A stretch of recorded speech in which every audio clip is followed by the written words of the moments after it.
Hello guys, welcome back to our YouTube channel. जैसा कि आपको पता होगा कि हमने लास्ट लेक्चर में ट्रिग्नोमेट्रिक वैल्यू टेबल्स कंप्लीट की थी और आज देखेंगे कि उस टेबल का यूज करते हुए कैसे क्वेश्चन को सॉल्व किया जाता है। तो चलिए शुरू करते हैं।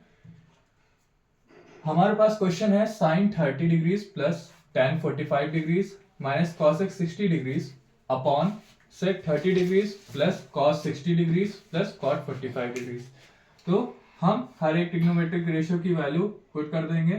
साइन 30 की वैल्यू होती है 1/2 प्लस tan 45 की वैल्यू होती है 1 माइनस cosec 60 की वैल्यू होती है 2/√3 अपॉन sec 30 की भी वैल्यू 2/√3 होती है प्लस cos 60 की वैल्यू 1/2 प्लस cot 45 की वैल्यू 1। अब हम यहाँ पर एलसीएम लेंगे न्यूमरेटर में भी और डिनोमिनेटर में भी।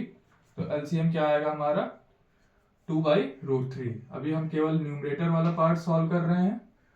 यहाँ पर 2 है, अब ये इस वाले 2 से कैंसिल हो जाएगा, बचेगा क्या √3। अब √3 को 1 से मल्टीप्लाई करेंगे तो आएगा √3 प्लस नीचे यहाँ पे कुछ नहीं है तो जो एलसीएम आया है वही वैल्यू हम यहाँ पर लिख देंगे। अब √3 है, √3 से √3 कैंसिल हो जाएगा, बचेगा 2। अब ये 2 ऊपर वाले 2 से जाकर मल्टीप्लिकेशन में आ जाएगा और बनेगा यहाँ पर 4। अब अपॉन करेंगे। अब नीचे वाला डिनोमिनेटर वाला पार्ट हम सॉल्व कर रहे हैं। यहाँ पर भी एलसीएम क्या आएगा 2√3। √3 से √3 कैंसिल हो जाएगा, बचेगा क्या 2। अब ये 2 ऊपर वाले 2 से मल्टीप्लाई होकर क्या बन जाएगा 4। अब यहाँ पर 2 है, अब इस 2 से ये वाला 2 कैंसिल हो जाएगा, बचेगा क्या √3। अब √3 को हम 1 से मल्टीप्लाई करेंगे तो क्या आएगा √3। यहाँ पर कुछ नहीं है तो यहाँ पे जो एलसीएम आया था वही हम लिख देंगे 2√3। अब यहाँ पे 2√3 से 2√3 कैंसिल, बचेगा क्या √3 प्लस 2√3 माइनस 4 अपॉन में 4, या फिर हम इसको रीअरेंज कर सकते हैं जैसे न्यूमरेटर में है √3 प्लस 2√3 प्लस 4।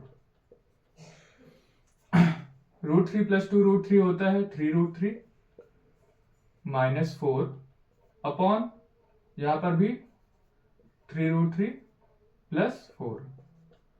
अब यहां पर डिनोमिनेटर में रूट दिया गया है।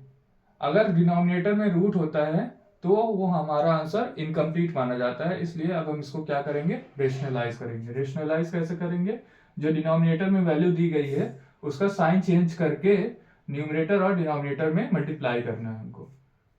3√3 यहाँ पे प्लस था तो यहाँ पे हमने माइनस लिख दिया। अब इसी सेम वैल्यू को हम डिनोमिनेटर से भी मल्टीप्लाई कर देंगे तो ये क्या हो जाएगा rationalise.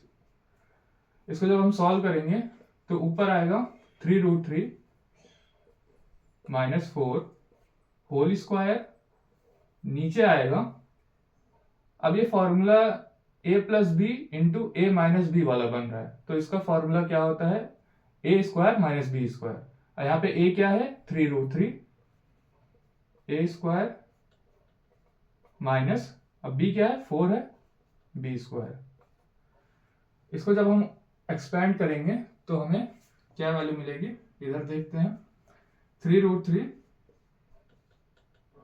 Whole square minus 2 into 3√3 into 4 plus 20 b square की जगह क्या है 4 स्क्वायर आएगा तो 4 स्क्वायर लिख दिया। अब हमने इसको किस तरीके से एक्सपेंड किया है a minus b whole square के फॉर्मूले से। a माइनस बी का होल स्क्वायर क्या होता है a square minus 2ab plus b square, और डिनोमिनेटर में जब हम उसको 3√3 स्क्वायर को ओपन करेंगे तो हमें मिलेगा 27 और 4 का स्क्वायर क्या होता है 16। यहाँ पे भी जब इसको ओपन करेंगे न्यूमरेटर में भी 3√3 का स्क्वायर को तो क्या मिल जाएगा हमें 27 माइनस 24√3 प्लस 16 अपॉन, अब 27 माइनस 16 होता है 11, तो डिनोमिनेटर में 11 लिख देंगे। इस क्वेश्चन को और सिंप्लीफाई कर सकते हैं हम। तो क्या आएगा, 27 प्लस 16 होता है 43, और यहाँ पे बचा क्या 24√3, और डिनोमिनेटर में क्या बचा 11। तो ये हो जाएगा हमारा आंसर। क्यों आंसर हो जाएगा, क्योंकि अब यहाँ पे डिनोमिनेटर में आपको दिख रहा होगा कि कोई भी रूट वैल्यू नहीं है। तो थैंक यू सो मच, और उम्मीद करता हूँ कि आप इसी तरीके के क्वेश्चंस और सॉल्व करेंगे, और साथ साथ में पढ़ाई अच्छे से करते रहिए और एंजॉय करते रहिए। Thank you very much.